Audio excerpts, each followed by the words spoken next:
Kesaksian sopir ambulans bawa pasien tabrak dua motor di Cirebon. Seorang driver ojol tewas. Berikut ini adalah kesaksian mencekam Jojo, 62, sopir ambulans siaga Desa Kamarang, Kecamatan Greget, Kabupaten Cirebon, yang terlibat kecelakaan maut.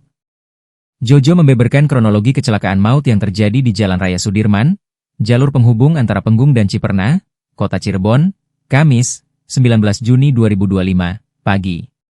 Akibat kecelakaan maut tersebut seorang pengemudi ojek online, ojol, meninggal di tempat dan sepasang suami istri mengalami luka berat. Kronologinya tuh gimana sih Kang awalnya? Kronologinya begini, jadi saya kan dari arah sana, selatan.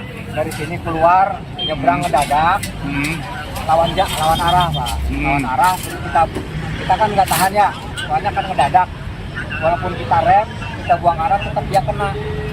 Kena sebelah kiri, kita buang kanan dari arah sana, dari arah utara itu ada motor